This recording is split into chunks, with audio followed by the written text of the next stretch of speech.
হাতগুলো তো কালো কালো কেন? ও তেমন কিছু না, দুই হাতেই মেহেন্দি লাগিয়েছে। ও এটা আবার কিরকম মেহেন্দি?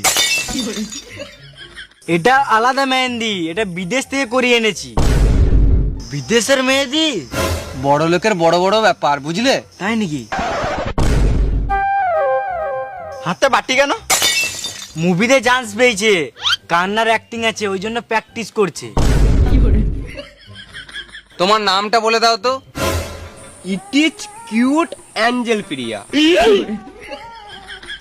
এ তো মেয়ে, মর্দের মতো কথা কেন? ওই তো মুভির ডায়লগ মুখস্থ করছিল, ওই জন্য গলাটা বসে গেছে। ও বাবা, মেয়েটাকে বলো একটু সাইডে যেতে 2 মিনিট।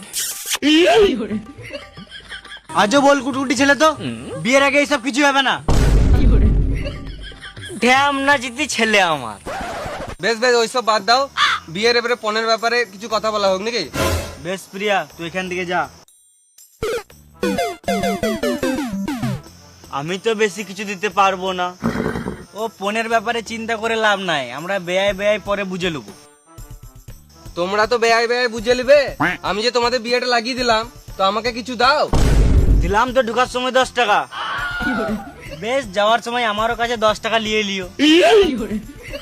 বেশ বিয়াই, ফ্রিতে তো বিয়ে হয় না, এখন আপাতত 1 কোটি টাকা দিও, বাকিটা আমরা পরে বুঝে নেবো। 1 কোটি? তোমার কাছে তো অনেক টাকা, ফালতু আমাদের কাছে টাকা নিয়ে কি করবে?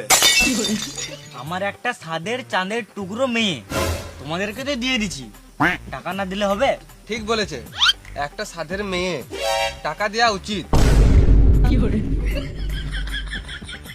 আমার কাছে তো অত টাকা নাই, ওই জমি জায়গা পিছে 10-12 লাখ টাকা দিতে পারবো। তাহলে ওইটাই দিয়ে দাও, আমরা দুজন মিলে ভাগ করে নেবো। মানে না, মানে যত টাকা আছে আমি নিয়ে নেবো, আর এর যেটা পাও না ওকে দিয়ে দেবো। ও আর তোমার কাছে যেটা পাবো সেটা পরে নিয়ে নেবো। ও সেটা নিয়ে তোমাকে টেনশন নিতে হবে না, আগে বিয়েটা তো হোক। তাহলে বিয়েটা কবে হচ্ছে? কবে মানে? কালকেই বিয়ে, ফালতু ফালতু শুভ কাজে দেরি করে কি কোনো লাভ আছে? বেশ ভাই, তাহলে আজকে চললাম, কালকে একবারে বিয়েতে দেখা হবে। বেশ বেশ, আসো আসো আসো।